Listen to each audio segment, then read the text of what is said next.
is the main event.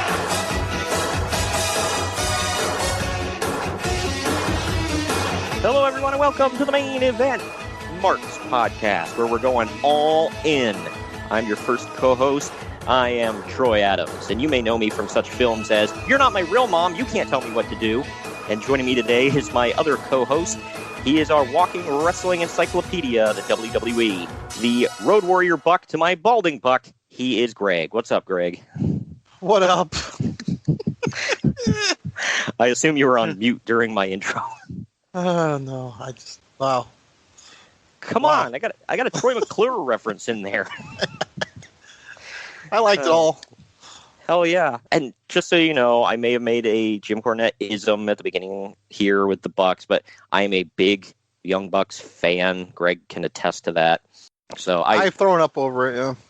I did that over comedic effect. But I will say, with this show, which I'm going to start off by saying I'm very excited to cover All In 2018 with you today. You had never seen it until just now, correct? Correct. All right. I just watched it like 2 seconds ago. Yes, just now. It is fresh in your brain. But you had never seen it, like you never watched it live. I did. I made sure I was right there to watch it because I was... Low-hanging fruit, I'll leave that alone. What the hell? I was big into seeing something different.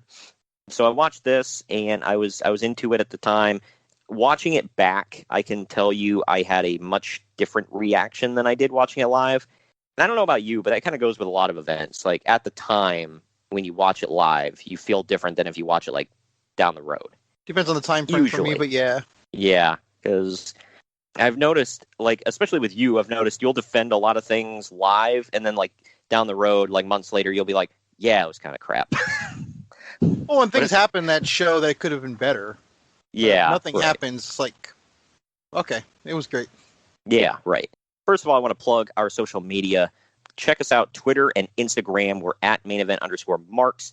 If you're on Facebook, look us up, facebook.com/main_event_marks_pod. If you want to email us, if you feel like doing so for whatever reason, I mean, our DMs are open on social media, but you could email us at maineventmarkspod@gmail.com. And we're on YouTube. We always got exclusive YouTube content on there, as well as little bite-sized clips from our podcasts every week. So if you want to sample it, there you go. Just sample that week's show and then listen to the whole thing. We also archive the shows on YouTube. So there you go. We are covering All In 2018. Well, there's not a whole lot of news and notes from around this time to cover that's like earth-shattering and whatever. Plus, I really wanted to focus on this event today. So we did record some news and notes and whatnot. There wasn't, like I said, there wasn't a whole lot going on, but there was some funny stuff, I thought. Some unfortunate stuff to pull out of the news. You can go to our YouTube channel, and I already plugged that earlier with social media and whatnot. Just go to youtube.com and search for us, search for Main Event Marks, and we should be right there. And we'll have the news and notes from around this time period up there.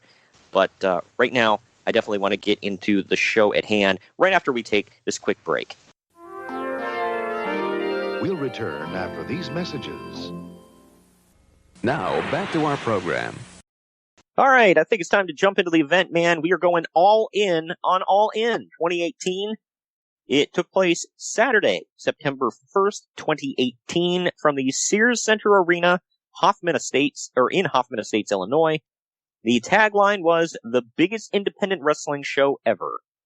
The attendance was 10,451 for a total gate of $458,525, and the buy rate was 50,000. Not bad for, I mean, they basically used Twitter to pump up the show. I mean, you got to give some props for that, right? I mean, how else would you do it, honestly, in this day and age? Yeah. Well, because I mean, come on, that's where the fanboys are. It's on Twitter, so hell yeah. Wow. Well, yeah, it's just. I'm only like kind of being funny there. I'm serious. That's where they all come from. To be fair, I mean, you've seen our Twitter when we last night, for instance. Well, okay, last night is acceptable. Whenever I watch Raw, yeah, just people. Oh, I wish it was AEW or it was New Japan. It's like, that alone tells you where their fan base is. So there you go. Yeah. Well, this one was built up because of basically a bet, sort of. It was just like not even like a serious bet, but Cody and the Bucks took it and ran with it.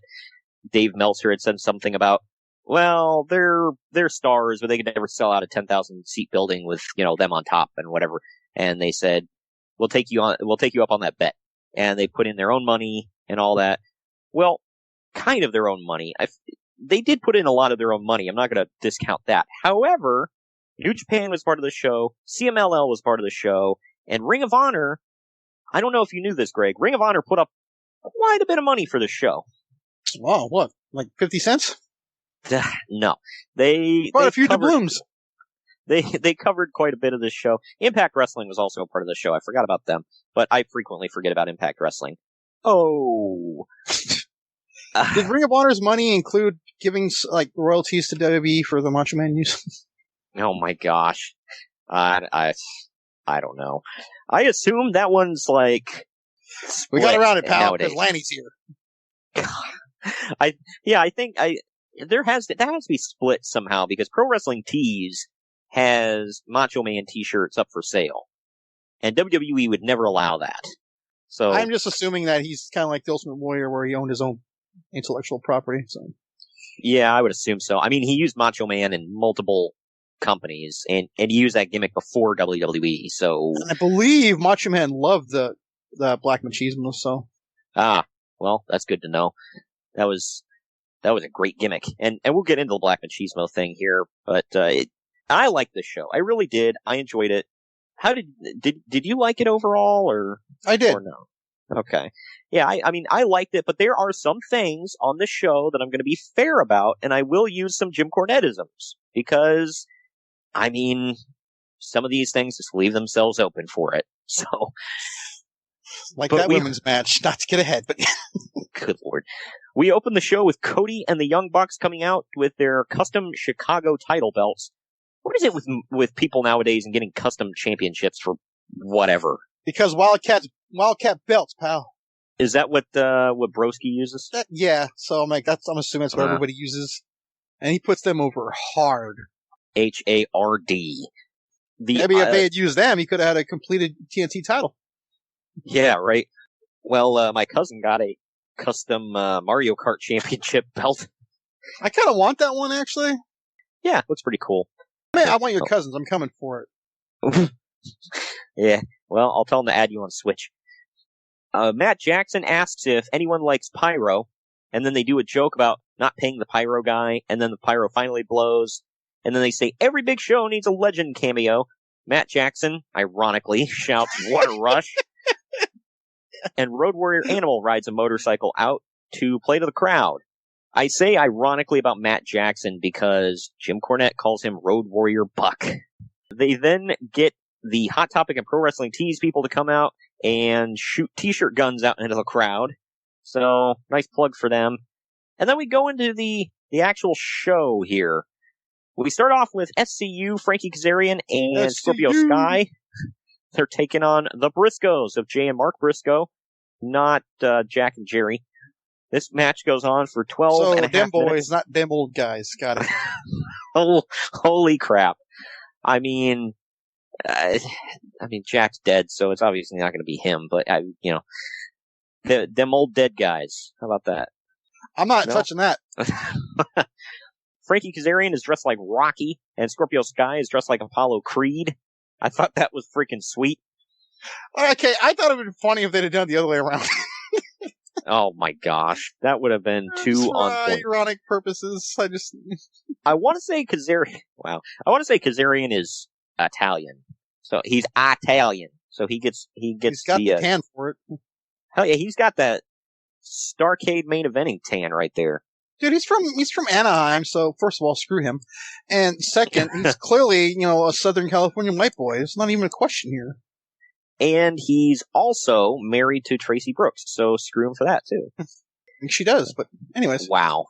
Near the end of the match, Jay Briscoe hits the Jay Driller on Kazarian, followed by the Froggy Bow from Mark Briscoe. But Scorpio Sky breaks up a pin. Jay picks up Kazarian in an electric chair, and Mark goes to hit the Doomsday device. But he jumps, Kazarian catches him for a power slam off of Mark's shoulders. to Mark off of Jay's shoulders. And then Scorpio Sky hits a flying knee to Jay while Kazarian pins Mark for the win. Uncle Dave gave this 3 3/4 stars. I didn't think it was that good. I gave it 3 stars, though. What say you? I said 2. I thought this was a really good tag team match, man. And that finish, I just wow. I don't know. Did it not hit you the same way? No, I just felt like there was something missing. I love, and I know you do too, the Briscoes. I honestly wish... I was there when Jay won the world title. Wow, screw you. I honestly wish they would get... I mean, I assume they're still wrestling in Ring of Honor, right? I don't really watch. I don't even know if Ring of Honor is going right now, so I don't know. Yeah, nobody's wrestling in Ring of Honor right now, but I would love to see the Briscoes in AEW before they retire, but I don't know. It is what it is. I think they enjoy their Ring of Honor, life. So, this next thing, though, man, Alicia Atout is interviewing Kenny Omega backstage. He asks why she's standing with her legs spread apart, and she said she's doing it to make him look taller. She then asks why he's standing on his tip. They just can't help it. I forgot about that. Yeah. Well, hey, Jim Ross points it out every time they do a review of an old pay-per-view. Like, they'll be talking about an interview in the backstage, and he'll be like, man, look at that. That's the splits that Coach is doing right there. So, I think it's funny, poking a little fun there. The funniest thing was when they used to do with Tom Phillips, because he's a very tall man, and they would why do you think Kayla is like the interviewer now? She's like 4 foot nothing. I know. Well, they zoomed out too far a couple times and caught him doing the splits. And it was hardcore, he was damn near all the way down doing the splits. I'm like, wow, dude. But she asked Kenny why he's standing on his tiptoes, and he said that he's getting a good pump in on his calves. During the interview, Omega looks like he's being forced to be there at gunpoint, and he's very tired. He tells Pentagon that they're both great competitors, and he wants to have a match for the ages tonight. Whatever happened, this is one thing. I mean, I realize it's a different kind of show, so I'm giving them some leeway here. But I'm kind of with Cornette on this, where he's like, whatever happened to the days of people saying, I'm going to kick your ass and I hate you? No, it's just, we're all friends. We're going to have a great match. I guess. Because now it's just pal. Yeah. It's like every single match on this card is, we're going out there to have a great match. We're going to tear it up out there. 5 stars in the Observer. Okay. I don't know. I mean, I feel like Tom Hanks doesn't go into every movie going, hey, I'm going to act my ass off. I'm going to get this Oscar. I mean, maybe. Do you know Tom personally? Can you give me the hookup? Anyway, the next match is the over-budget Battle Royal, which you and I both popped for.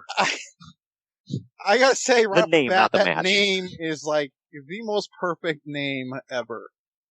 Yes, I loved it. What was that? The Blackjack? The Casino Battle Royal?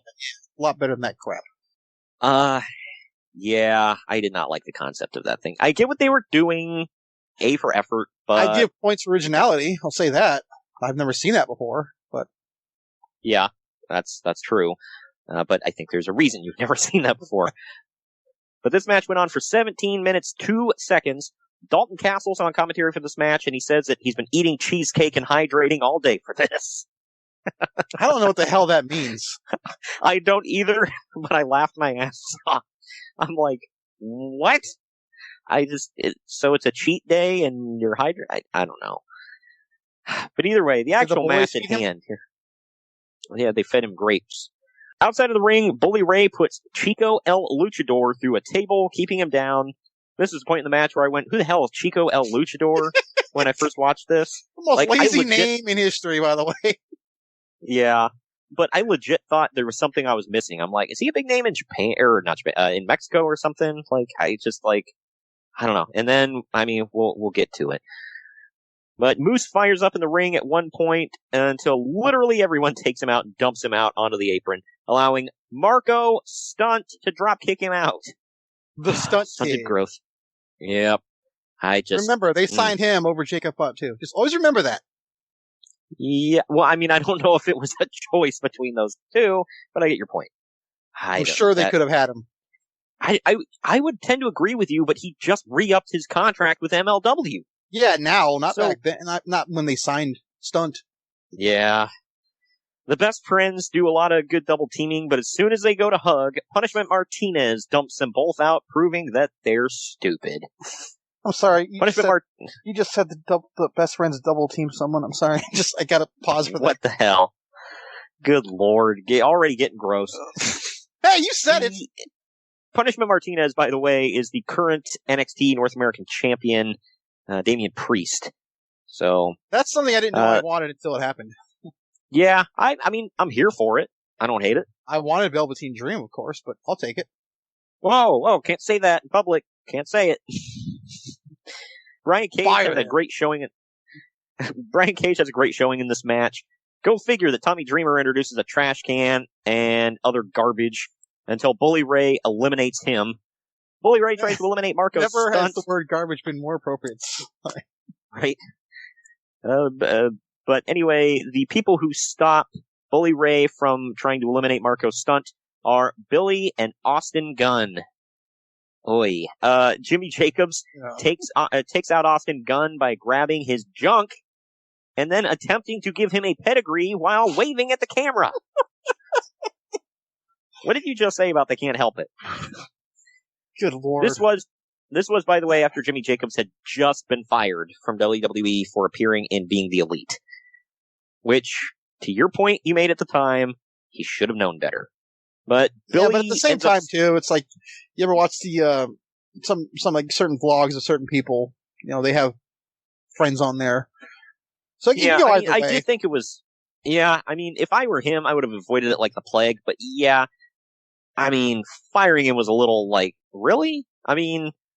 Hasn't Kenny Omega appeared in stuff with Xavier Woods in the past, and they've done one thing all about it was a very coordinated thing too. So yeah, it wasn't. It was on like neutral territory too. It was like I think it was not E3, one of the conventions. So the elite, the real elite, all three of them played Street Fighter with the New Day. So and Kevin Owens has a picture in a hotel room sitting next to Adam Cole, and Kevin Owens has his Universal title, Adam Cole has his ROH title. So I don't know. I didn't think it was that big of a deal. One thing though, Kevin Owens doesn't give AF, so yeah, that's been also a major star. No disrespect, but Jimmy Jacobs is just Jimmy Jacobs, so right. Well, the pedigree was broken up by Billy, who stops him by giving Jimmy Jacobs a long, passionate kiss on the lips, and then eliminating him. I didn't make up a single word of that, did I? Say it again. Do I have to? For emphasis. Yeah, Billy Gunn, the guy with kisses all over his shorts, gave another man who was wearing makeup a kiss and then threw him out of the ring. Look, I'm not judging. Not to get ahead, but that's still not the worst thing we're going to see in the show. Not the worst thing we're going to see in this match, but, well, I don't know. But anyway, Bully Ray is eventually able to eliminate Marco Stunt. Oh, thank God. That was a big battle. They let Jordan Grace get an elimination, not on just anybody, but on Brian Cage. You heard me right. I'm going to get a lot of hate for that, but for God's sake, what the F are we doing? Yeah, I don't know. Jordan Grace then hits a what's up on Bully Ray with the help of Colt Cabana. It comes down to Cabana and Bully as the last two. Cabana attacks with a chair, but Bully tosses him out of the ring. He thinks he's won, but Chico El Luchador slips into the ring behind him, takes off his mask. It's Flip Gordon. They booked Flip, and he super kicks Bully. Well, no, they booked Chico El Luchador, but he super kicks Bully and dumps him out for the win. That is, I think, the first of 5,000 super kicks we'll see on this show, but, good start. And like blew me away. 46 cutters, I think, too. I was watching part of this with Ramon, and he's like, keep a cutter count on this, by the way. Did he take a shot every time? Because, I was going to say he's still living, so no. Yeah, so this blew me the hell away. I gave it 1.5 stars. Uncle Dave gave this 4 stars. It's because the check cleared. What say you? I'm going to say this. I gave it 2. I had a little fun watching some of it. There were elements that were obviously horrible Like, yeah, oh my God, made why? me go, my God. But yeah. I don't want to ever give 1 star to a match that I was like, I'm not gonna say into, but like was watching. You know, like not like, oh God, it's almost over. I mean, I kind of said that. But at the same time, there was elements where I was like, paying attention, and I did up it because I didn't see the Chico Luchador thing coming. So yeah, unfortunately, I knew the finish already, so it wasn't a shock for me second time around. But it was still good. I enjoyed most of the stuff they did. I didn't realize this. Again, not to get ahead, but this is not the only time we'll see someone pull off a mask and be someone else. Right. Keeping originality with the show. Oh, okay. Yeah. I didn't realize that until just now. Well, that was the main event of 0 Hour, which was their pre-show. We are now into the actual show here. And it opens up pretty hot, but not the way I expected, with Matt Cross versus MJF. It went for 10 minutes, 6 seconds. I did not realize this, and I mean, because I hadn't gone back and watched All In until just now. The theme song they used for MJF at this event would later become his AEW theme. So I said the same thing. Like, oh, yeah, they just kept it. Like, it's starting to grow on. Same thing with. I don't hate it. Like, I think Ramon said it was absolute garbage and he hated it, and I was like, it's okay. I don't think it's the best, but the Young Bucks use the same theme as well. Well, they've used that theme for years, though. Their dad made it, so. Oh, really? Yeah, he even sings the Elite song. Wow, really? Mm-hmm. Wow, that's kind of cool, I'm not gonna lie. And I really love the Young Bucks theme, but the match ends when Matt Cross hits a shooting star press on MJF for the win. Uncle Dave gave this 2 3/4 stars. I gave it 2.5 stars. I thought it was average. What say you? I thought it was a little above average. I gave it 3. I had fun watching this. And I know I'm like a huge MJF like mega fan, but like, also seeing him lose is weird because we're in this whole, when is this thing, Eric? We're in this whole thing where he hasn't lost a match yet. I'm hoping he doesn't lose one.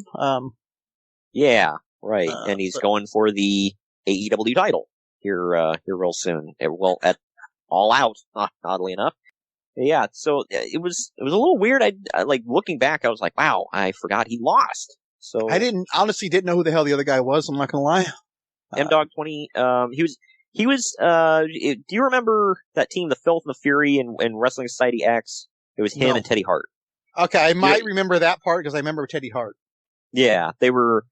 I don't know if he was using the Matt Cross name there, if he was going by M-Dog 20.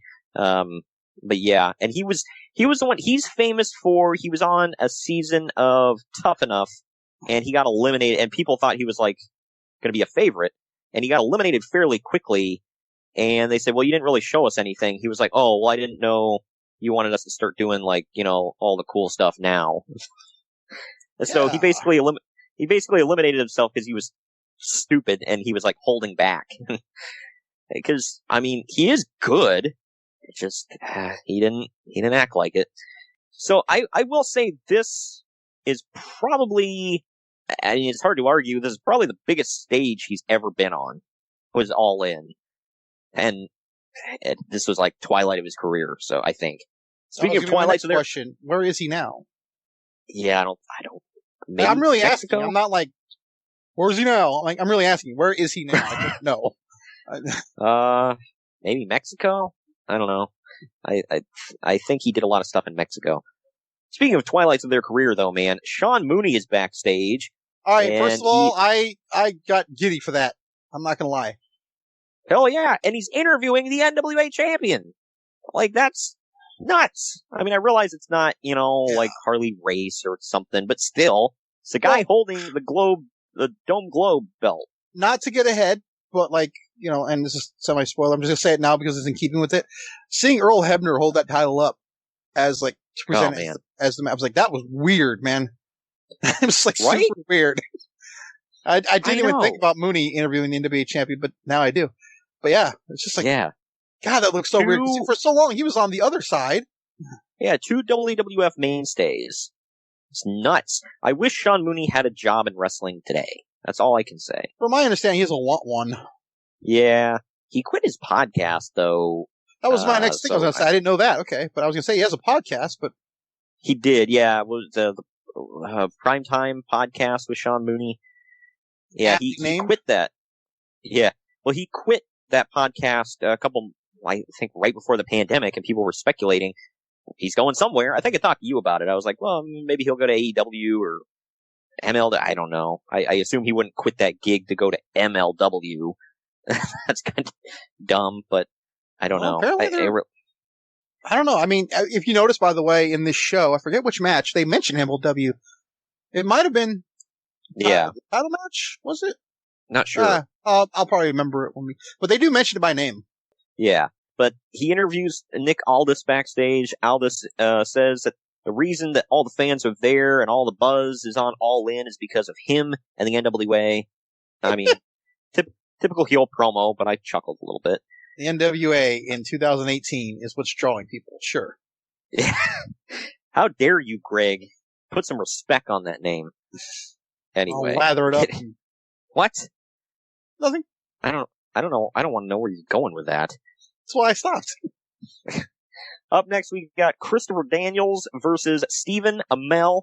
The weirdest part about all of this, and yes, I just said Fallen Angel Christopher Daniels versus Stephen Amell, and that's not the weirdest part. The weirdest part is that the special guest referee is Jerry frickin' Lynn.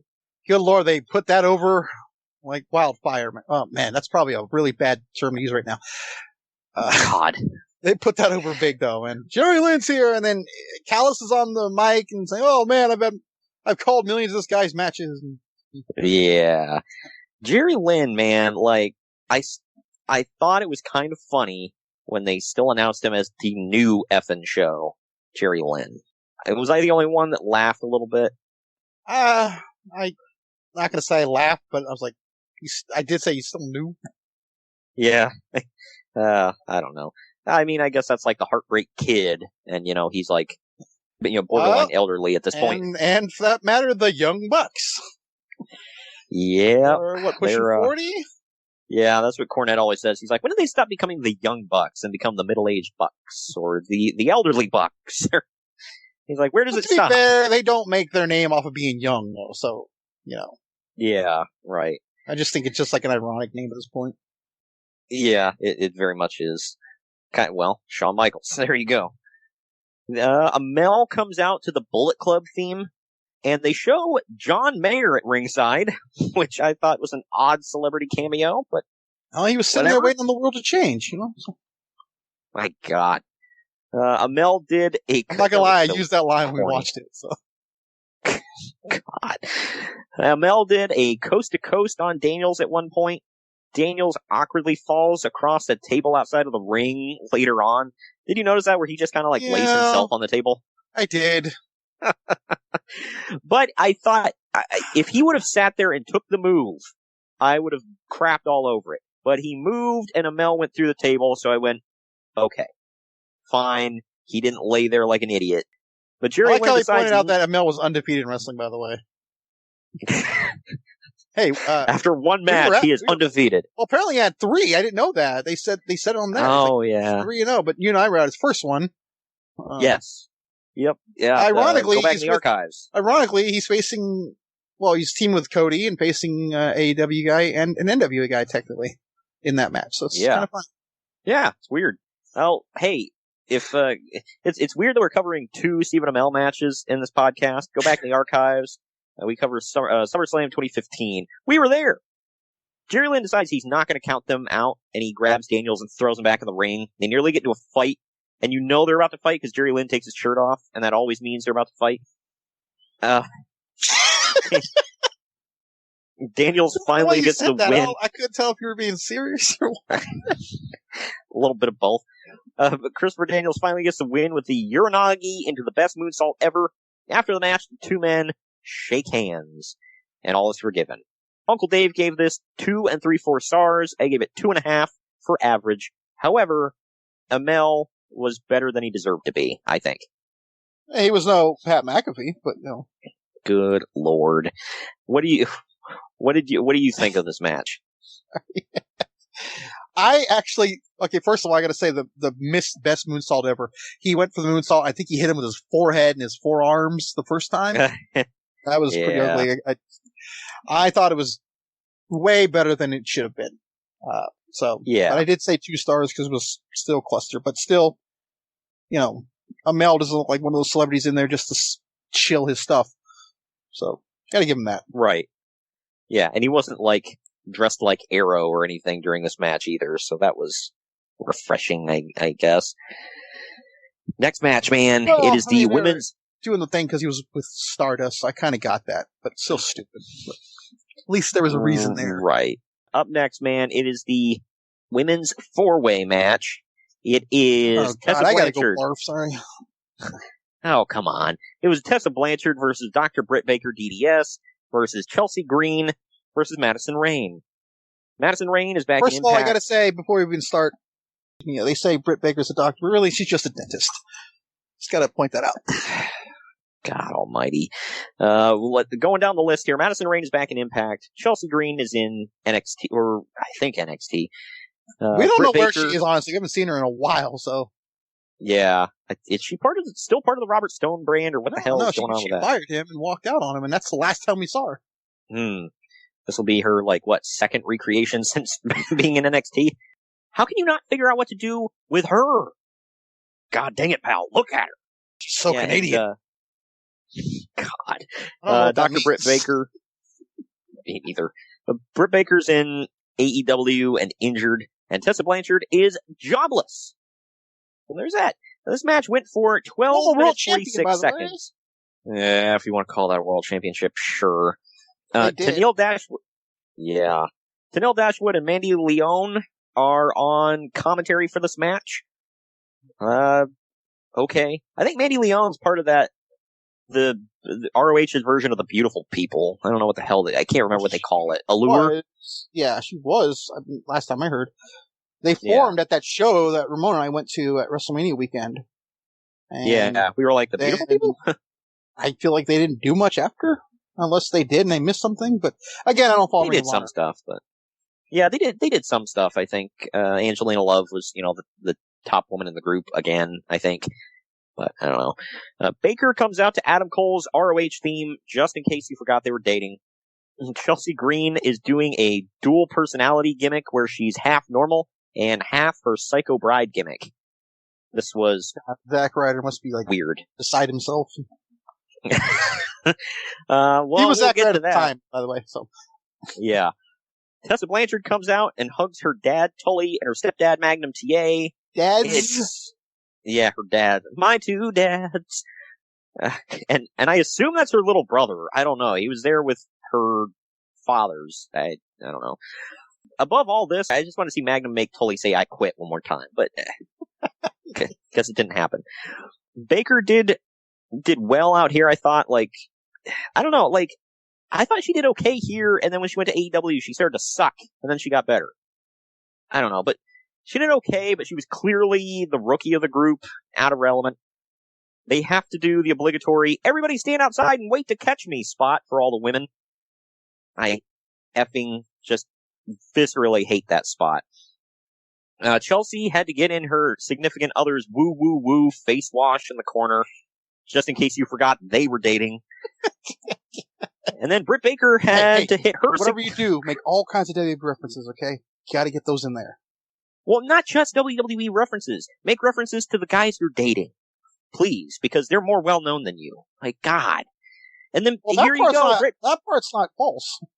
No, but Britt Baker had to hit Adam Cole's brainbuster onto her knee. Again, in case you forgot they were dating. Gotta drive it home, pal. The match ends when Tessa Blanchard nails a hammerlock DDT on Chelsea Green and pins her. All 4 women hug it out and celebrate together at the end of the match. Uncle Dave gave this 3 1/4 stars. I actually gave it 3 stars.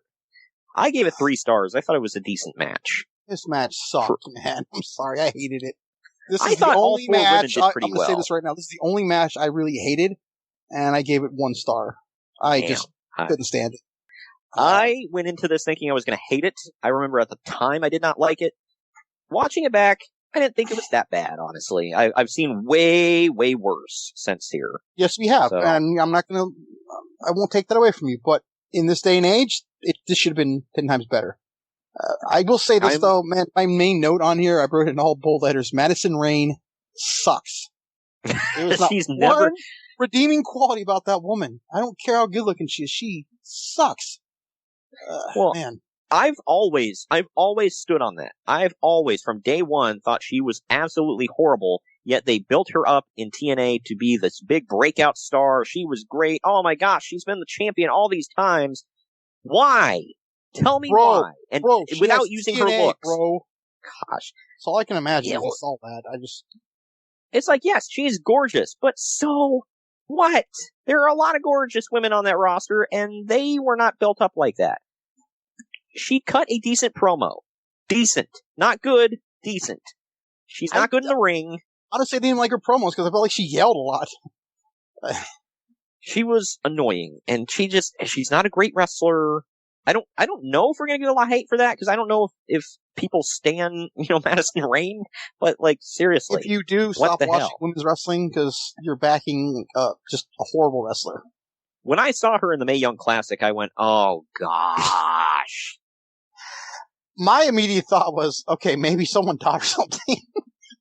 Yeah, you were wrong, Greg. Well, I try to give her the benefit of the doubt. I mean, she's in it, so maybe there's something there. And she's not even married to somebody who can teach her a thing or two either. She's married to Josh Epping Matthews, who is actually a worse wrestler than her. And a horrible play-by-play guy. So there you go. Yeah. He's absolutely god-awful, and nobody can convince me otherwise. If you think that Josh Matthews is good, stop watching wrestling. Just right. Please stop. Let me just say it like this, okay? You ready? Go for it. I'd rather listen to Michael Cole. There. I mean it. I swear I mean that. Yeah, I think it's a toss-up, but yeah, I'd probably go with Michael Cole. At least Cole is somewhat knowledgeable. I mean, but. Yeah. And at least when Cole sucks, there's somebody with him to carry him. Well, last thing I'm going to say about this match, however, is, to use a Jim Cornetteism, he said, kind of his, but he got it from Ole Anderson. He said, Ole told him one time, he said, and I'm going to clean up the language here, but he said, Cornette, I used to think you were a dumb F, but so many other dumb Fs have come along since you that you've moved up the ladder without even doing anything. Are we still talking about Josh Matthews and Michael Cole, or what? Wow. Well, that can also be said there, too. This match, I don't know. I think we've said all we could say about it. Moving on. I think this goes back real quick before we end. I think this goes back to what you said at the beginning of the show. Like, sometimes you like things and then realize later how bad they were. I think at this point, you look at this and when you see where we are now with women's wrestling, like, wow, that could have been better. Yeah, that's true. But up next, we get the build-up video for Cody versus Nick Aldis. I thought it was an amazing package. Hold on. We're not going to talk about Badass Masa. Who? Didn't you see that thing in the crowd with some guy named Badass Masa? I don't know who the hell he was. That's literally his name, Badass Masa. And then Callis makes a joke and says, that's his legal name. It's on his passport. Oh, good Lord. You said Callis said that? Yes. Of course he did. His name is Badass Masa. That's his legal name. It's on his passport. Yeah, that just draws me back in the archives, Heatwave 99, where, what was it? Bully Ray he said, you big bald, or you big fat bald mother effer, and then Don Callis was like, how do you know his name? I love Don Callis. I thought he made commentary on this night. I think this is one of the highlights of the night, honestly. I mean, don't get me wrong, there's some great stuff here, but man, his commentary. I forgot how much I liked him. I did too, up until we watched. Because he doesn't really have a filter, I think. No, he just says whatever the hell he wants. He's great. But he also, I would say, keeps it kind of clean too. I mean, he's edgy. He does, yeah. I don't know, I like him as a commentator. I think his stuff's funny. He was one of the reasons I liked Slammiversary, because he was on the call. That's right, yeah. Because I was like, man, get to your Don frickin' Callis. Hell yeah. Other than his Winnipeg name drops, yes. Yeah. All three guys from Winnipeg must be mentioned. Hell yeah. I thought the promo package for the NWA title match was great. Showed clips of Dusty Rhodes, Ric Flair, Harley Race, all holding the 10 pounds of gold. Did you like this promo package? I did, but they didn't show regular Ronnie Garvin. That hurt my heart, but whatever. Oh no. Well, he didn't hold the 10 pounds of gold, Greg. He was the NWA champion though. Yes, but they weren't going to. I don't even know if they can legally show that belt. God dang it, championship, pal.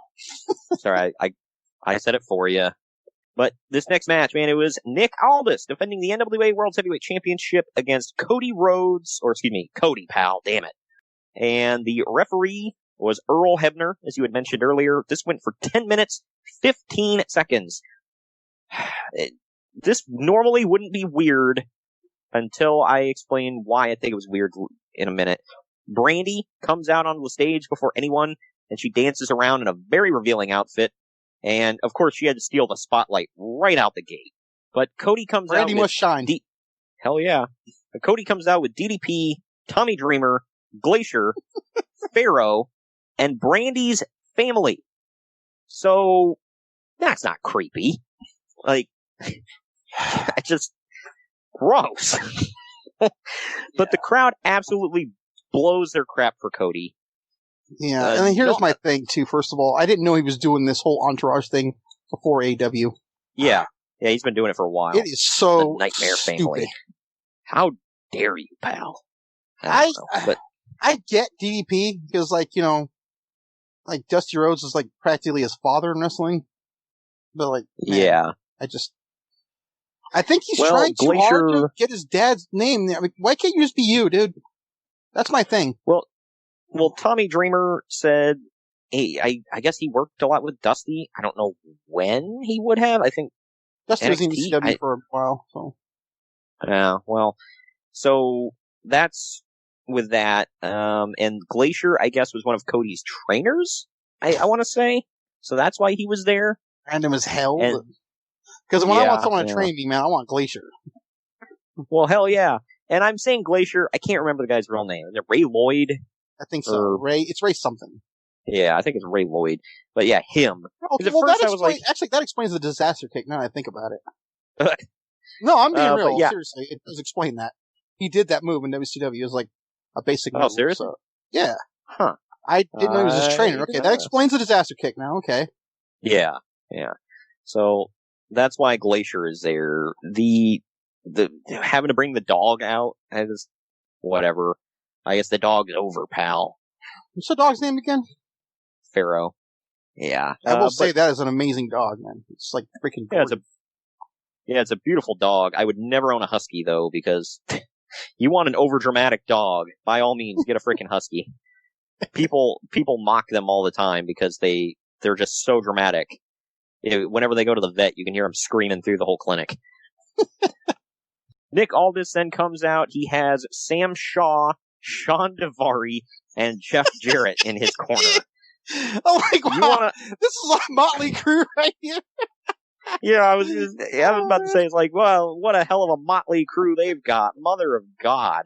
Like, how do you go against DDP, Tommy Dreamer, and Glacier?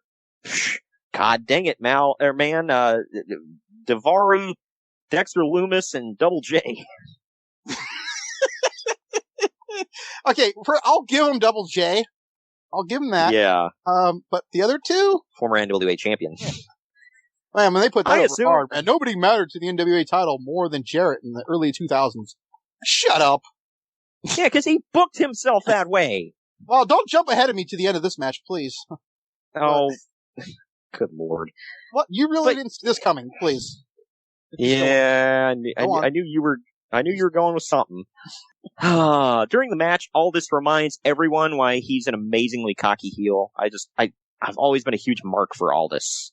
And I think you have been too, haven't you? I have. Yeah. Well, more magnets, but yeah. Whatever. Well, yeah. Cody springboards to the outside and gets caught by an elbow to the face, which busted him wide open. Hey, big match, man. Cody must bleed. Hogan must pose. Cody must bleed. DDP checks on Cody before Daivari shoves, of all people, Daivari shoves DDP. I'm just DDP taking over Daivari's involved in this match. I'm sorry. I know. It's just, wow. And then this prompts DDP to nail the diamond cutter on Daivari and get the pop. When Aldis drops Cody with a pile driver, Brandy crawls in and checks on him because she's got to get more spotlight. Aldis dives off the top rope with an elbow, but Brandy lays across Cody and takes the bullet of the elbow drop. This allows Cody to recover, and he hits Crossroads, but Aldis kicks out. The match ends when Aldis goes for a sunset flip, but Cody sits down and pins him for the 3, and he wins the NWA title. Uncle Dave gave this match 4 stars. I gave it 3. What say you? I gave it 3 as well. I like the match. It's just like, I feel like I knew Cody won this, but then I'm like, wow, first of all, one of the notes that I put on my thing here, because it needs to be said, I said, first of all, and this is not a knock, but the NWA title is not that big of a deal this day and age. The way they put it over, my God. I think I think he just wanted that moment of, I'm holding the same belt that my dad held, kind of thing. Yeah, I mean, and then my other note was seeing Earl hold the title was odd, which we already talked about. Here's my biggest thing. I said, good grief, the announcers are all over Cody's nuts. It probably should have avoided saying that Cody and the Bucks put the show together, because that completely made the whole finish this match look manufactured. Because they hammered home that Cody and the Bucks put the show together. So why the hell would Cody lose? That is part of the problem for me. So you're saying he booked the show, put himself over. That's what I heard when I heard that. Sorry, that's just the way I hear it, but it's pretty pathetic. Valley's over! Yeah, Cody's not going to lose the show. He's going to put on himself. Okay, let's be real. But, I mean, in their defense, if I was going to make a defense of it, he appeared at the next NWA pay-per-view and lost the belt to Aldis, and I think that might have helped. It helped them get a big match for their next pay-per-view for the title. Okay, but why couldn't Aldis beat him here and then beat him there and look dominant, because Cody wasn't going to the NWA? He popped up a couple times in NWA this month, I think, as the champion, but yeah. And then, obviously... Because he had to, probably. No more after that. He wasn't going there. No. I think it kind of diminished Aldis' reign a little bit. Cody say, hey, look at me. A little bit. Yeah. I mean, you could also say that it's like, well, of course, Aldis has to win on his home turf, It's like all things being equal with it. Yeah, but now we're like, okay, is there a third match? It could have just been Aldis winning 2, and that's it. He won. But no. Yeah, I don't think there was a third match. Yeah. I don't think there was a third match. I could be wrong, but yeah. I know they got a pay-per-view out of it. I genuinely like Cody. I think you know this. But it's hard to argue when I have people, laughing at him and making fun of the stuff he does and stuff when you see stuff like this. I want people to know that. I don't hate Cody. I like him. I genuinely like him. I think he's a good wrestler, but it's hard to argue with people when Cody's got to shine, put himself over. We'll return after these messages. Now, back to our program. Well, something that did not shine was this next thing. At least, not to me, anyway. We'll get into it here. The entire match, this next match... I gotta prep for this. This entire next match was built up around a Being the Elite storyline with some stupid story where Hangman, quote, killed Joey Ryan by beating him up and then strangling him with a phone cord because, phones still have cords in 2018. Not a noose, because, that might make too much sense. Yeah. Well, I didn't even think about that part. But then Hangman is haunted by the guilt of it all, even to the point of where his boots are effing talking to him. Oh, yeah, and that's going to come into play here in a second. Stupid. Yeah. This was worse, I never thought I would... I can't help but laugh. I'm sorry, this whole thing. I never thought I'd say this, but this was worse than Hulk Hogan seeing the Warrior in the mirror. And then Eric Bischoff couldn't see it. This was worse than that. I realize this is a stupid comedy show, but they built a match on a big show up to this. What? Why? But First of all, who is Hangman wrestling? Joey frickin' Janela. I rest my case right there on what you just said. Yeah. Yeah, it was Hangman Page versus Joey Janela with Penelope Ford in his corner. It was a Chicago street fight that went on for 20 minutes, 10 seconds. Okay, first, before you go on, not to cut you off, but the last match was 10 minutes. This one gets 20. Do you see what's wrong there? Yep. Well, hey, Janela's got to get his time in, man. So we can't see Aldis and Cody probably have a 20-minute classic. But we got to see these two have a 20-minute joke. And I love Hangman. Well, yeah, Greg. Gosh, you got to get in all the little references that the marks like. This was my first note of this. Like, why the hell is this match this long? The last one was hella short. That was my first note. I don't know. But this was obviously kind of undoes my whole thing about Cody booking himself, huh? Kind of makes it unravel a little bit. A little bit. But this was obviously when Penelope Ford was still dating Joey Janela, and she was the bad girl, and he was the bad boy, whatever. I will say Ford is hotter than a $2 pistol. They literally, not figuratively, they literally used a Cracker Barrel from the restaurant Cracker Barrel to do a bunch of crazy spots. That reminds me, by the way, they also had TGI Fridays on the apron, so they did all over the place with the. I know. I thought that was a little odd, but they do a bunch of crazy spots involving tables in the Cracker Barrel, and Penelope Ford repeatedly gets involved to save Janela. The commentators keep playing up Jelly Nutella's experience in backyard garbage matches. That name, sorry. You heard what I just called him. Jelly freaking Nutella, man. I've never, ever, ever liked him. I never will. He's garbage. And he's proud of the fact that he's never had formal wrestling training. He taught himself in his backyard. He looks like it. Ford and Janela set up 2 tables in the entry area, but Page powerbombs Janela off the stage through one of the tables, and Janela's head smacks the other one. Too bad it didn't knock any sense into him. After he hits the buckshot lariat and the dead eye on Janela, Penelope breaks up the pin with a black garbage bag. Page dumps it out, and there are his cursed boots, which Page freaks out over. Page then super kicks Ford, and Janela super kicks Page. I'm serious. A couple times I thought, my God, Jelly Nutella is going to win this match, isn't he? But alas, thank God I was wrong. A table gets set up.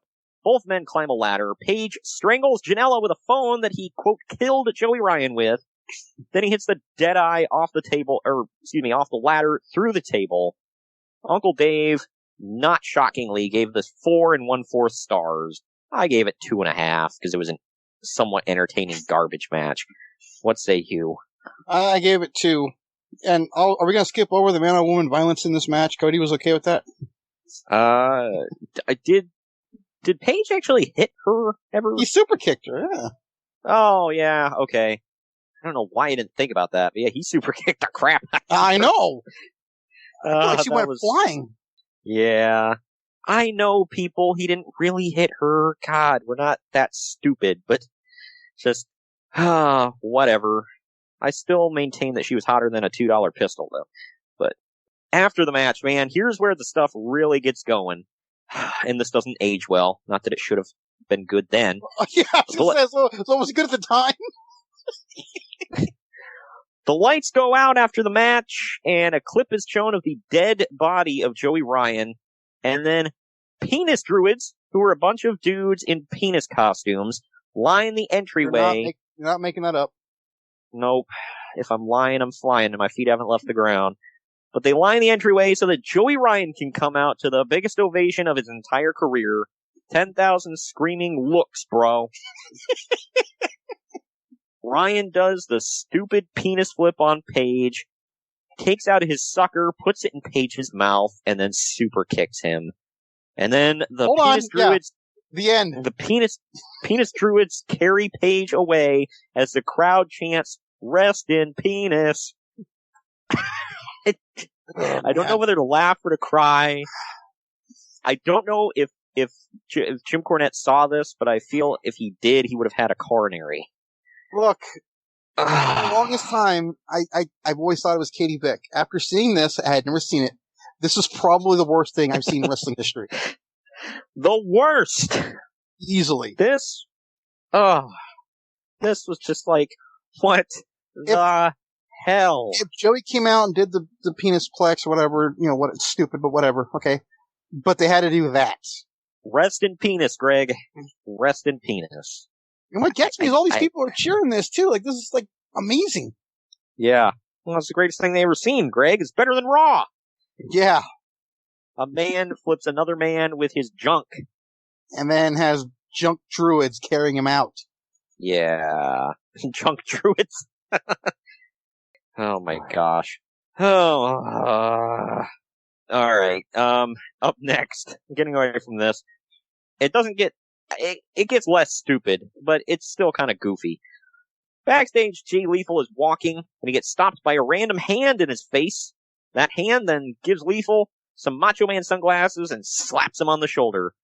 Lethal then stands straight up and looks like he's psyching up as he looks at the sunglasses, and that leads into this next match. This next match was for the Ring of Honor World Heavyweight Championship. It was Jay Lethal with Lanny Poffo defending the championship against Flip Gordon. This match went just shy of 14.5 minutes. I'll tell you what, the last person I expected to see on this show was Lanny effing Poffo. Yeah, he's not leaping much these days. No, I think his leaping days are far behind him. I said Brandy, of course, had to get herself more screen time because she came out with Flip Gordon. She had to be in his corner. Okay, I gotta say something right off the bat. Did you happen to catch Don Callis' remark about her? No, I didn't. What'd he say? He said, and I quote, "That is the most beautiful woman in all wrestling world." I'm not saying she's bad looking. I'm just saying, did Cody pay him to say that? Hey, maybe he has a thing for Brandy. I don't know. No, Cody paid him to say that, please. Good Lord. Well, I would say she's contending for at least top 10, if not top 5, but yeah, is she number 1? No. Okay, then my point's been made. Yeah, I mean, no. There was a lot of I don't know, very liberal statements on the show, Greg, so just keep that in mind. I mean, they were putting over Joey Janela like he was great in the last match. So 20 minutes versus 10 minutes for the NWA title. That's all I gotta say. Versus 14.5 minutes for the ROH title. Yeah, so that was one of the longest matches on the show, if not the longest match on the... Oh, no, I'm sorry. It was not the longest match on the show. We'll get to that. But this man, Lanny Poffo, comes out tossing frisbees to the crowd like he's one of the dynamic dudes. And Lethal is wearing Macho Man's actual black, red, and yellow outfit. Didn't they make they made a figure of him in that outfit, didn't they? I don't think so. No, there was one in those pants. I don't know if he was a basic or whatever. He came with like the rib tape. You remember that one? I don't know. Oh yeah, I think, like I said, I think it was a basic, but he's in these tights and he's got like fake rib tape on the figure. Lethal starts off by doing the Mega Powers handshake with Poffo and then to Flip. Throughout the match, Lethal keeps pretending that Brandy Rhodes is Miss Elizabeth. Brandy slaps him at one point and he seems to snap out of it. And he wrestles as regular Jay Lethal from that point out. Later in the match, though, when Lethal makes a comeback on Flip, Poffo slaps Lethal's shoulder again, and he becomes Black Machismo once more, because apparently he has an on-off switch in his shoulder. I guess this was a Being the Elite thing, but I don't watch that crap. I think most of these matches originate on there, I think. Yeah. They don't explain any of it. They're like, you watch our YouTube show, right? No, I don't. Yes, you do. We assume you do, therefore you do. Yeah. Nope. I honestly have never watched an episode of Being the Elite. Ever. I've seen clips when they're shared on like YouTube or something, or Twitter or something, but that's about it. Lethal then nails Hail to the King from all three, or not all, there's more than 3 corners, but from 3 corners of the ring before Flip kicks out and hulks up. This was the point in the match. He hulks up and then does the Hulk Hogan combination of punches. Then he does the big boot and the leg drop. During this time, I think it was Excalibur who said something to the effect of, "There's something ultimate brewing inside him, the spirit of a warrior." I was like, first of all, that was lame under any circumstances. Second of all, he's clearly doing Hulk Hogan. Where do you get Ultimate Warrior from this? Have you watched wrestling in the past, 30 years? Well, were we allowed to say Hulk Hogan at the time? It was 2018. Well, no. He was about ready to come back at Crown Jewel. So, after a frenzy by Flip, Lethal ends up winning the match with a lethal injection. Uncle Dave gave this 3.5 stars, as did I. What say you? I said 3. I like both guys. I thought it was fun. Yeah, Flip finally got booked, or booked. He came to a couple of APW shows before this event with the whole book Flip thing. So it was like a huge thing. Yeah, you were asking me about that. You were like, so did he ever get booked? I was like, technically. But yeah, so. Flip. And it was funny, the reason Brandy was out there is like besides the fact that obviously she needed more camera time, because every week it's All Elite Wrestling Dynamite with Brandy, and now this is All In with Brandy. Thank God she didn't have a match, that's all I gotta say. Why, that might have been the show stealer. Oh, gosh, yeah. Hey, how do you make that women's four-way worse? Brandy. A shot of Brandy. Oh, man, Madison Rayne was carrying it pretty good for all of them. It's 6 1 half dozen the other, I guess. After the match, Bully Ray comes out and takes out Lethal and Flip Gordon before whipping Gordon with a chain. Lanny Poffo tries to get in and fight him, but Bully kicks him right in the nads. Bully pulls out a table and sets it up for the first time in his life. He got his own damn table. Before Colt Cabana comes out to make the save, Lethal and Gordon get up, and all three of them do the shield bomb to Bully Ray right through the table. The funniest part was as he's about to get powerbombed, he's like, "What? Oh my God!" And then he goes through the table. Like he was like falling to his death. I know. It's like, dude, you're going through a table. It's not the first time. You'll be okay. I mean, kudos for selling it like it's a big deal, but I did find it funny that they did the shield bomb through the table, though. I'm like, two super skinny little guys, and then Colt F and Cabana in the Roman Reigns spot. All right. But up next, man. Up next, we got Kenny Omega versus Penta El Zero M, which was how he was built on the show. Pentagon. That's a mouthful. Pentagon here, he's the man of 1,000 names. To anybody who doesn't really understand the dynamics of like Lucha Libre and Mexico and whatever, almost every luchador has at least 3 names if they've ever been in more than one company. Because it's kind of like the WWE where they trademark the name and you can't take it with you. So they've got 1,000 variations in their back pocket. Like, I know for a fact, just off the top of my head, I think he's just Pentagon now, isn't he? Yes. No, yeah, so he's just Pentagon now, but he's Pentagon Jr., Pentagon Dark, Penta El Zero M, and then just Penta El Zero. So, that's just off the top of my head. P at one point, too? He was P. Diddy at one point, I believe. I don't know, maybe not. P. Diddy El Zero M. That'll be his next variation. God, I don't know if you're trying to be funny because you're probably right. That's the thing. Maybe. But this match went on for 17 minutes, 46 seconds. I think the commentators had to have their lips surgically removed from Kenny Omega's ass after this match. Yep. Yeah. I mean, were you on the same boat as me? Oh, yeah, I caught that. Yeah. More than Cody. Honestly. Yeah. They come out and... Cody, man. Yeah, Cody got a wet ass after this. Oh, man. Oh, my God. Lots of wet asses after this show, man. Excuse me.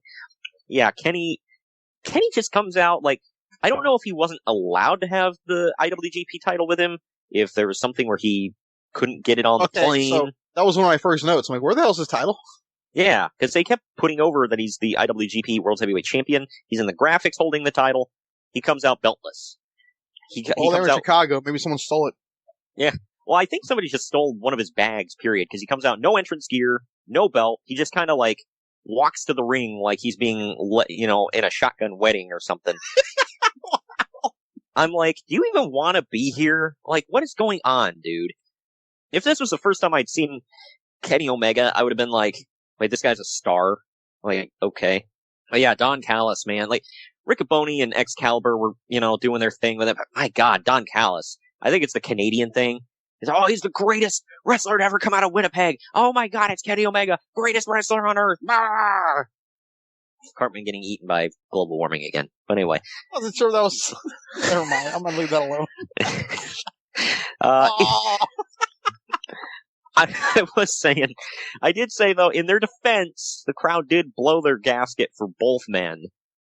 While this was a good match and very entertaining, I said it lacked a lot of realism.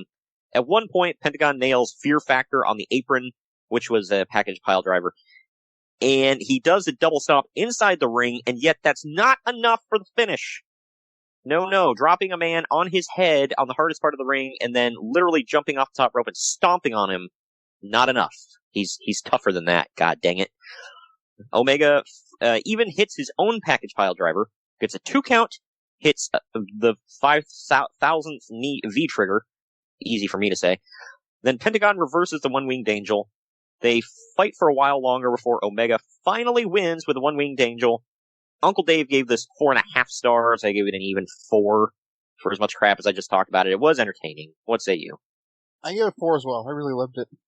Yeah, I liked it. It's becoming more glaringly obvious to me anyway.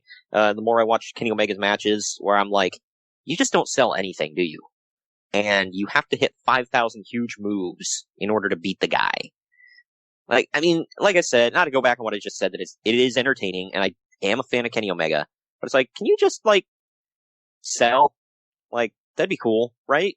I think the stuff he's doing currently with Hangman is, probably the best stuff he's been doing lately. I dig him and Hangman together. I think they're a good team. I'm now wondering, which one of them is going to turn heel? I think that's why they're doing that. They're because there for the longest time, you're like, well, obviously Hangman's going to turn on him. They're going to break it. Now it's wait, is he turning heel? What's going on?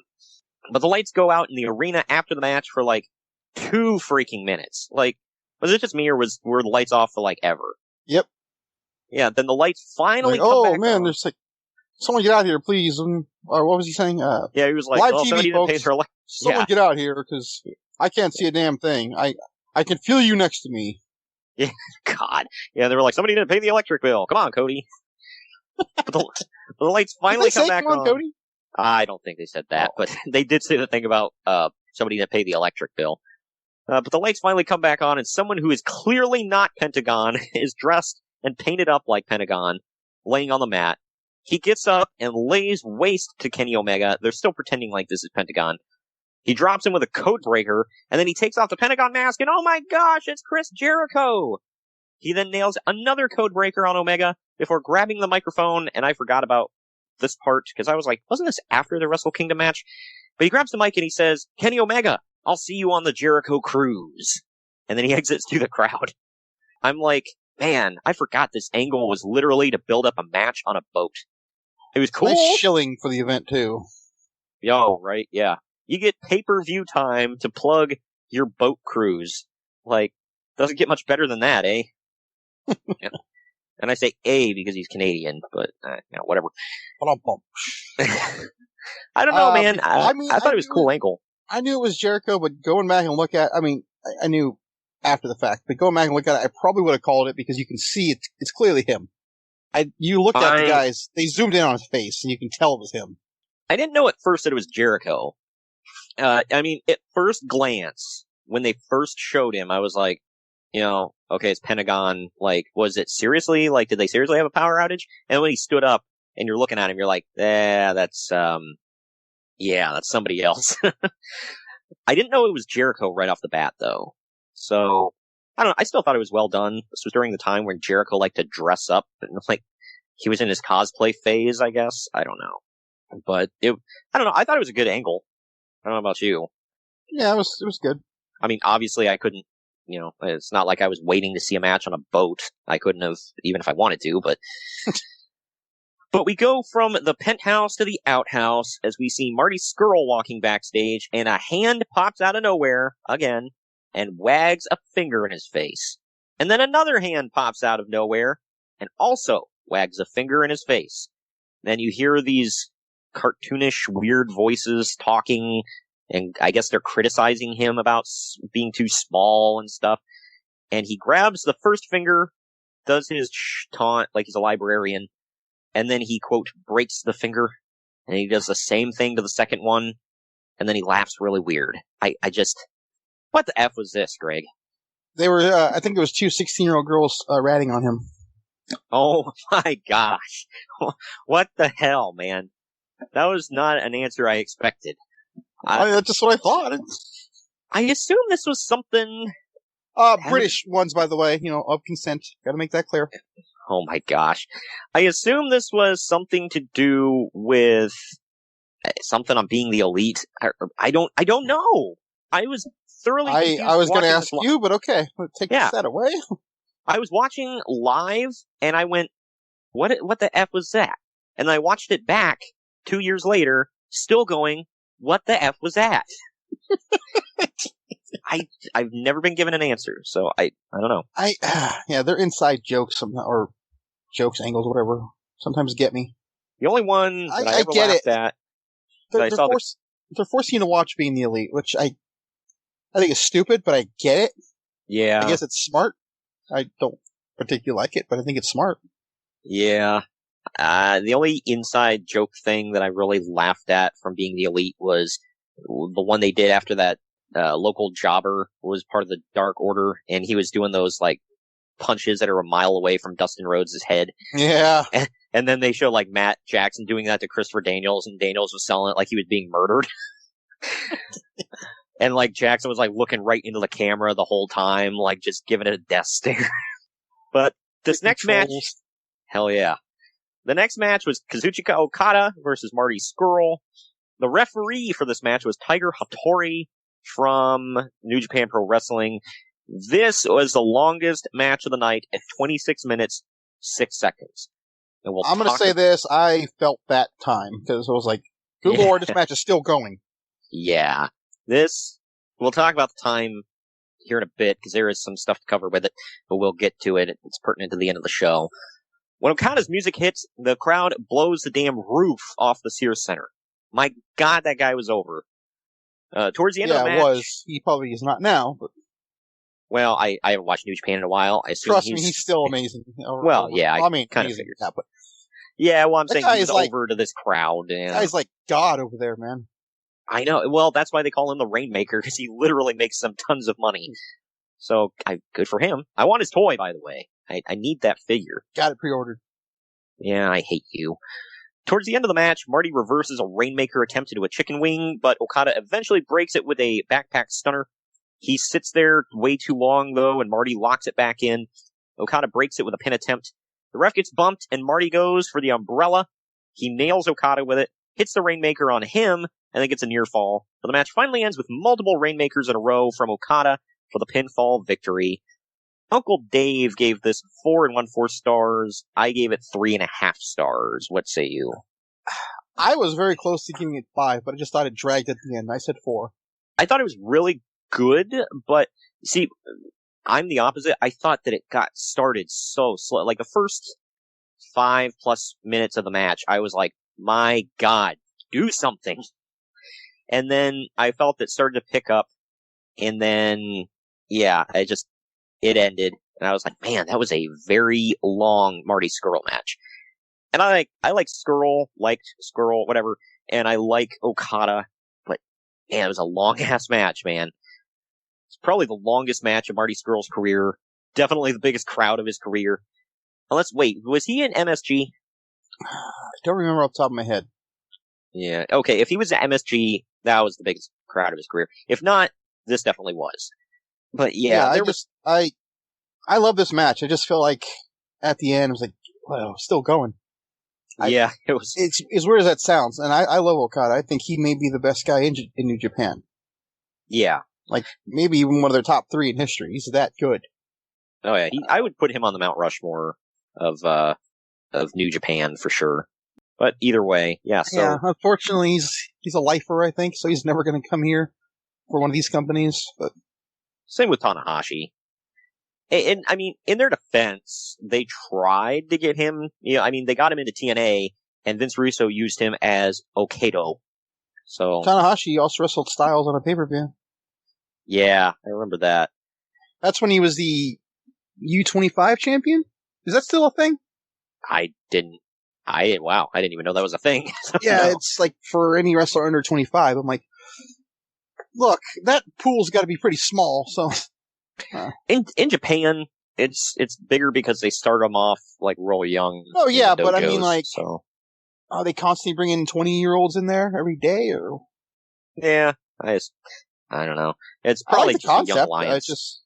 Yeah, it's probably like a Young Lions kind of belt, but the fact that Tanahashi held it kind of makes me go like, don't quote me on this. I think he might have been the first one to hold it. bring prestige to it, I guess. The ace of Japan. Well, I mean, I see your point, but not necessarily, because he wasn't nothing. Well, he was nothing when he first won it, so I don't know if it would be a prestige thing. Like, now it would be, obviously, but yeah, he was, I think he was still just a kid, basically, when he won it. But, like, I do remember Mike Tenay, like, losing his crap when he goes, oh my god, we're gonna have Styles versus Tanahashi. And, like, who the hell's Tanahashi? And then I saw. How dare you?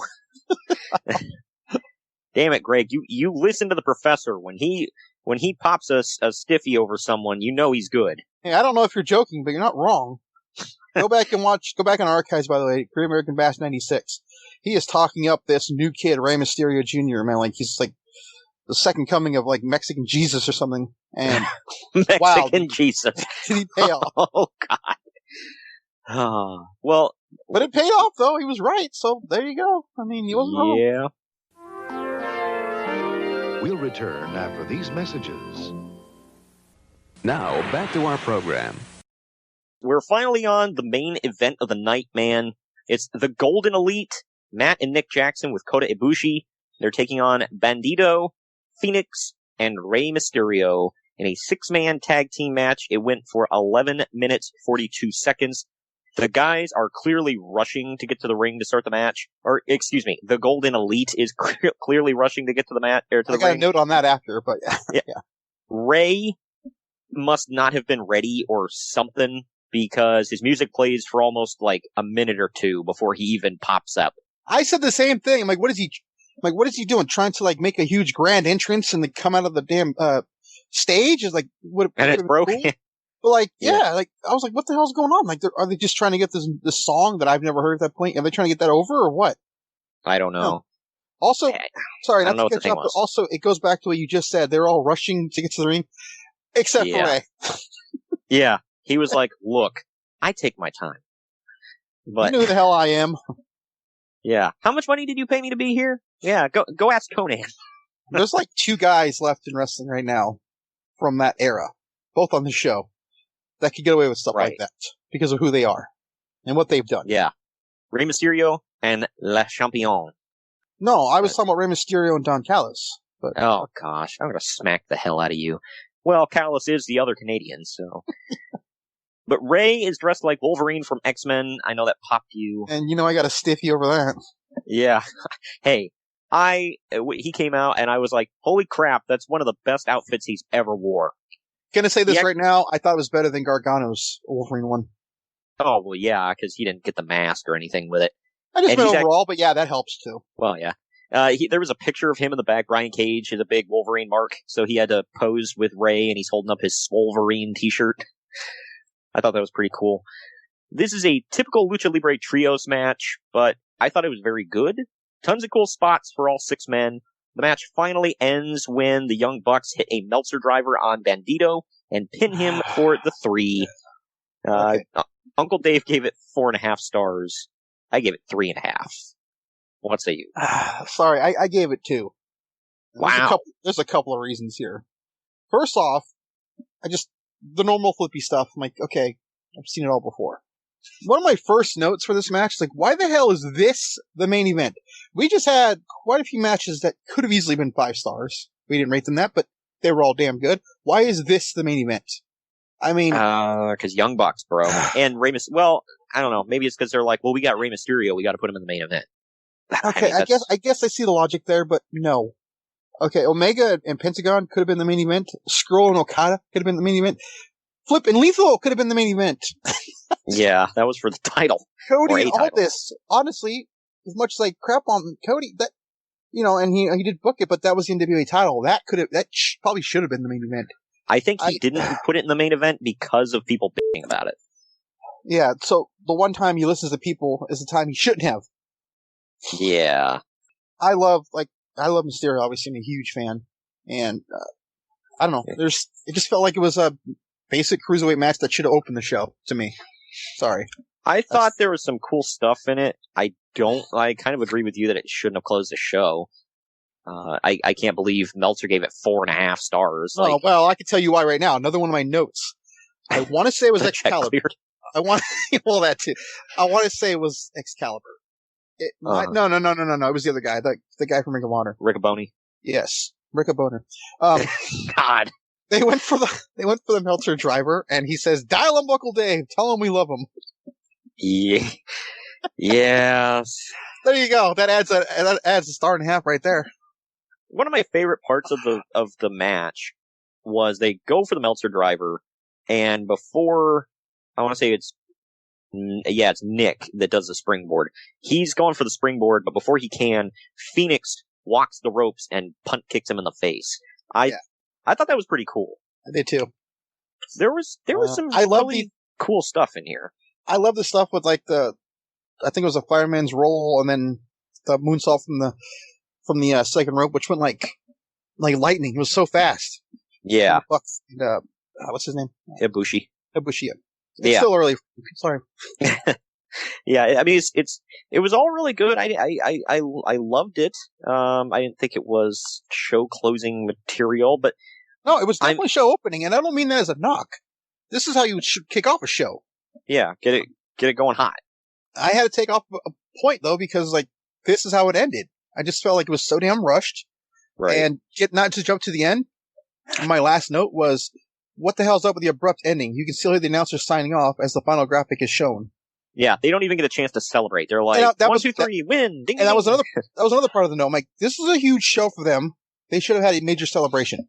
Well, when we get into the final ratings, I will kind of run down some of that stuff, but we're going to take the last break of the podcast. When we come back, it's going to be final ratings, and I'll explain the timing issues right after this.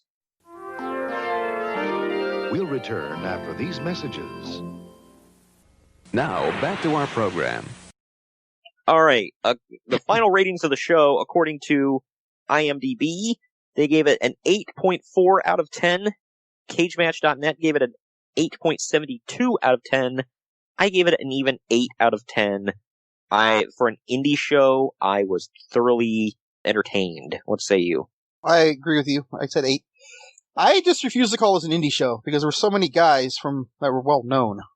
I mean, I get the premise, but this was like an all-star show to me. Yes, but I mean, they're all indie stars except for Jericho and Mysterio, and those ones I can excuse by saying I've been to many local indie shows where they'll break the bank and get one big name, Break the bank. Excuse me, sorry. Shut up. But yeah, so I mean, I've seen Rhino popped up a few times in my local. Oh, that's asses and promotions. Seats right there. You joke, but he sold the building out, so it was. I like Rhino. I don't want no one to think that's a shot. I love Rhino, but no, I know. I get it. Overall, this was an indie show, but to me, this was an all-star show. Yeah. With all the star indie guys, if that makes sense. Well, it was. I mean, there's Ring of Honor, New Japan, and then whatever the hell the Bucks are doing at the moment. I think they're still in Ring of Honor-ish. CMLL was in there. Yeah, so I don't really think of this as like an indie show. There you go. It's like those are companies that all came together. I mean, like I said, I get the premise, but to me, it was an indie show. It was an all-star show, and I loved it. Even though there was some matches on there I didn't particularly like, I loved the show overall, and I'm glad I watched it. Because I probably wouldn't have otherwise. Right, yeah. It was good stuff. I thought, overall, I mean, there wasn't anything on the show where I went, oh my gosh. Yes, there was. Well, you said the women. No, the Joey Ryan crap. Oh gosh. Okay, that. I will say, at the time, I laughed. Not saying it wasn't embarrassing and it should have been on the show. Not saying any of that, but I laughed. I don't know if it was an uncomfortable laugh or what. I will say this, I did not laugh until the crowd chanted "Rest in Penis." Then I lost it. But yeah. I look at the whole Jerry Ryan thing as like, that's what he does. I'm not saying it's good, but that's what he does. And hey, we laugh, but it made him money. I don't think it's going to anymore, but, at the very least, we didn't have to see him wrestle, Greg. So that's a positive, I guess. I don't think he's a bad wrestler, actually. I probably would prefer him wrestling over this crap. Yeah. Well, actually, we got the worst part of his wrestling. We got the dick flip. We didn't actually get to see a match. And the stupid freaking sucker. And if there are two things. If somebody would have told me, you're going to grab my junk and I'm going to pretend to flip you, first of all, no. I don't care if I'm a rookie greenhorn or not. Just no. And the other thing is he said, I'm going to take my sucker out of my mouth and put it in your mouth. I'd have been like, haha, eat me. Okay, to stop you real quick, he takes the sucker out of his junk and then into his mouth and then into the other mouth. Yeah, that's so you get dick and mouth in your mouth. No. Just no. All of it, no. How much alcohol did Hangman have to drink to get that? To get that taste out of his mouth. And he drinks a lot as already, as we know. So. Yeah, well, I think we're talking about like Raider fans closing down the bar drinking. Wow. Well, Greg, I think after this, he is officially immune to coronavirus. So I truly believe that. So. Oh, good. But now he's got like oral crabs. I don't even think that's a thing, but I don't know. If it could be a thing, hey, I gotta use my Jim Cornettism here on it. Looks like a pop thing of biscuit dough with pubic hair thrown all over it. God dang it. Whatever. That's what he always refers to Joey Ryan as a pop can of biscuit dough with pubic hair thrown on it. Oh, man. With his little tiny micro penis. Like, he always has to throw that in there. Like, well, if anybody would know anything about micro... Anyway, never mind. Moving on. Here we go. According to Uncle Dave and Cousin Brian, I'm calling him that now. I thought it was Nephew Brian. Oh, well... I don't know. Okay. No, you're right. It's cousin to the other nephews, the followers. No, you're right. Yeah. I'm sorry. You're right. Yeah, because he would be like the son of the uncle. So yeah, but he is the nephew of Dave, to be fair. Yeah, and I say the nephew. Well, he's the top cousin, man. That's what he is, Cousin Brian. But on Wrestling Observer Radio, they said that the main event 6-man tag at All In was supposed to actually be 28 minutes and was cut to 12 after both Hangman Page versus Joey Janela and Marty Scurll versus Kazuchika Okada went long. Allegedly, a major factor at All In's time issues was Marty Scurll and Kazuchika Okada going 12 minutes over. The production team was said to be, quote, losing their minds trying to get them to end the match with, quote, painfully obvious signals, according to PW Insider. I feel like I remember that story. Yeah, well... Yeah, it just came back to me. Yeah. Yep. Heat over the time crunch led Scurll to decide not to come out for the post-show curtain call and speeches, according to the Insider. Marty Scurll told Sean Mooney on his primetime podcast, 2 mentions on one show, that he didn't go over his time limit in his match with Okada, as originally reported, but that he was told by Nick Jackson not to cut anything from their match. Nick. I feel like he's the brains of the two. Is he, though? I feel like he is. I could be wrong. I don't know. That's what I said. I feel like he is. I'd say he is. Well, if you're gonna go with brains, you gotta go with balding. Bah! Well, he's not Road Warrior Buck. He doesn't always make those stupid faces. Oh, man. No, but wasn't he the one that looked in the camera on Dynamite and said, best come back in the business? Probably. That one kind of blew my mind. I was like, what? I didn't have a cow over it like Cornette did, but I just thought it was kind of dumb. Cornette, lost his crap over it, like somebody just sodomized his mother right in front of him. Even when I didn't like them, I was never at, a strong hate for them. I feel like he wants to, murder them. I feel like they're, one step below Vince Russo on his list. Yeah, them and I think Kenny Omega beats them out, but yes, they're right up there. And I'm not saying I'm a mega fan, but I don't hate them as much as they used to, because after watching them wrestle a few times, I can actually see that they can wrestle, not just throw super kicks. Yeah. But I don't know. I don't know what the hell they did to piss them off so much. Hey, you don't, you're not a big fan of, you don't like them that much. You're just an avid fan. You're just a little avid. Oh, I'm inside joke, people. Sorry. But yeah, so that wraps up All In 2018. I enjoyed the ability to go back and watch this. I was entertained still to this day by it. I can't imagine that trios match going 28 minutes though. That one blows my mind. Yeah, I probably would have gave it a 1.5 stars probably for that. I'm sorry, that would have been too long for me for those 6 to be doing that stuff. Yeah, it's in fact, I think had it been this amount of time, and again, not to be repetitive, but to open the show, it probably would have got 3 or 4 from me. Yeah. I just don't think it should have closed the show. No. I don't know. I'm fans of all of those guys in that match.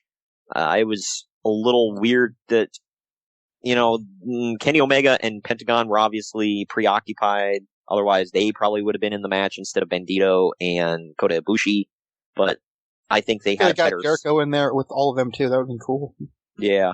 Yeah, I thought it was really good though. It was a lucha match, is all it was. So for a lucha trios match, it was fine. But moving on to our schedule for the rest of the month. Next week on September 9th, we have WWF Saturday Night's main event 23. This took place literally a year to the day before the day I was born on September 21st, 1989. It was in Cincinnati, Ohio, of all places, at the old Riverfront Stadium, which no longer exists.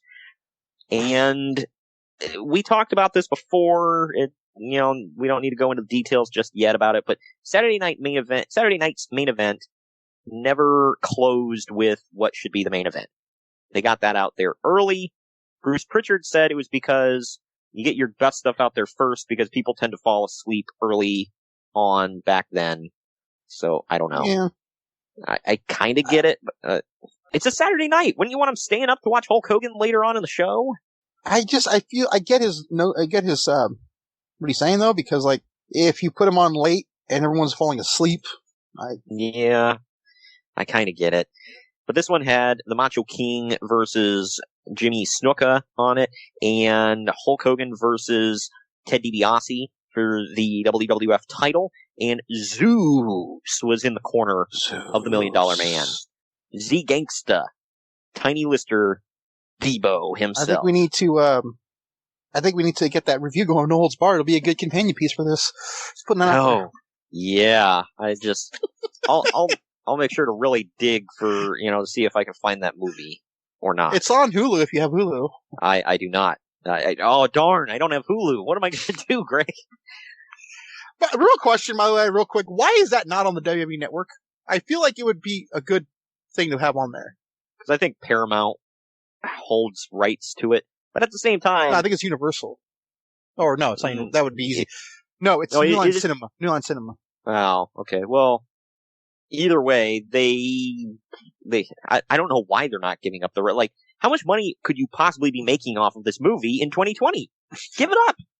Whatever. I like Suburban Commando more, but... I do too, and I'm not even joking. I'm not either. Yeah, I love that movie. The Undertaker was in that movie, so... Damn straight, and he talked like a child. You're gonna die, Clancy. September 16th, we are going to be covering UWF Blackjack Brawl 1994. This was the final show for the UWF run by Herb Abrams. If y'all want a companion piece to that, I suggest going back and watching Dark Side of the Ring on Vice. The episode on Herb Abrams is called Cocaine and Cowboy Boots. Very entertaining stuff. It's such a good, such a good episode. Yeah, it really is. I've said this multiple times. I think it's the best episode they've ever done. And I had no clue who the hell this guy was or anything about this company. It's so good. He had a little white dog that he named Cokie because he was a cocaine addict. That tells you who Herb Abrams is right there. He was nuts. Not speaking of the dead, but come on. He was effing nuts. He wanted to run a big pay-per-view in the MGM Grand, which holds over 10,000 people. They sold 600 tickets. 600! How do you paper an arena that big? Well, we will find out on September 16th. You put 600 looks in. That's how you paper that big. Yeah, I don't know who the hell they got to buy tickets to this thing. But in September 23rd... Grand, dude, they probably papered it. Hell yeah. September 23rd, we were closing out the month with some WWF Raw. I believe this is the first episode of Raw or Nitro we have reviewed on the actual podcast. We did a bonus show on YouTube. You can go out and listen. It's from July of 1998. It's where The Undertaker dressed up like Kane to win a shot at Austin's title. I have a figure of that. Yeah, I hate you for that. And it was the night that DX dressed up like the Nation of Domination and pulled their whole parody thing. I'm just thinking how that would fly in 2020. Oh, yeah, that would have got over real great. But that is September 23rd. It's WWF Raw from September 22nd, 1997. the day after I turned 7. It was Austin Stuns McMahon in Madison Square Garden. It was a historic moment. The show, I don't know how great the show itself was, but it's an MSG with a big moment. It's worth a watch. And it was right when Austin was about to catch all the fire and just lead the company into the stratosphere. So that will wrap up September for us.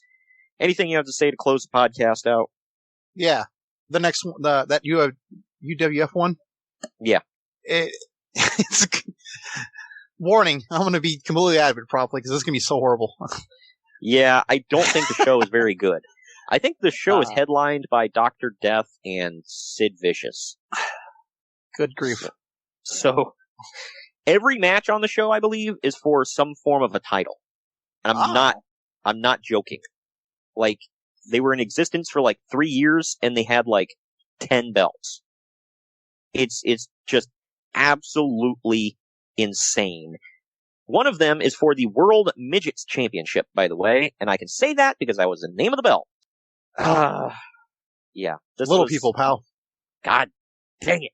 Who's that one that accompanied Mr. T to the ring at WrestleMania 2? The Haiti Kid?